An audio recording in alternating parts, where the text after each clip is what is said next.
మీసాలన్నా మీసాలన్నా మీ మీసాలు చూస్తుంటే, ఆ మనిషిని చూస్తుంటే, ఆ మాట వింటుంటే, ఆ గొప్ప చెప్పుకునే తత్వాన్ని గూర్చి ఆలోచిస్తుంటే మీలో దైవత్వం ఉన్నట్టుగా అనిపిస్తలేదన్నా, దయ్యం తత్వం ఉన్నట్టుగా అనిపిస్తుంది గనుకనే మీకు వినిపిస్తున్నాను.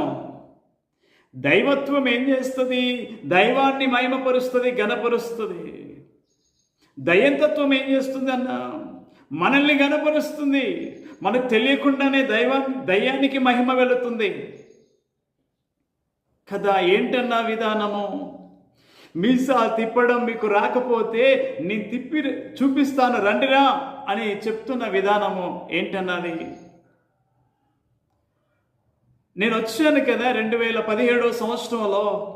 ఎవరో అంటుంటే విని మాట్లాడి యూట్యూబ్లో ఫేస్బుక్లో పెట్టి వినిపించుట కంటే ముఖాముఖిగా కూర్చొని మాట్లాడితే బాగుంటుంది అనే ఆలోచనతో వచ్చాను కదన్నా. ఏదైనా సత్యం ఉంటే బోధించుటయే మన పని, వాదించుట మన పని కాదు కదా.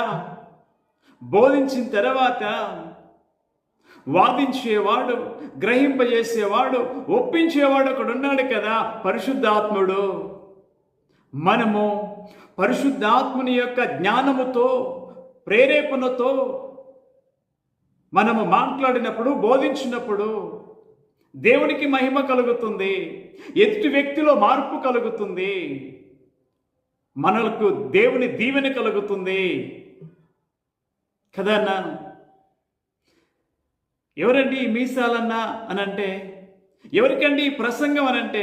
ప్రసన్నకు తెలుసు ఈ ప్రసంగం ఎవరికో అన్న. నీకు చెప్పే అంతటోనే కాదు కానీ చిన్నవాడి చిన్న తలంపు మీ ముందు ఉంచాలని ఆశతో మాట్లాడుతున్నానన్నా. అన్నా ఆలోచిస్తారేమోనని ఆశిస్తూ ఎదురు చూస్తూ వింటాను. థ్యాంక్ యూ అన్నా. వందనాలు.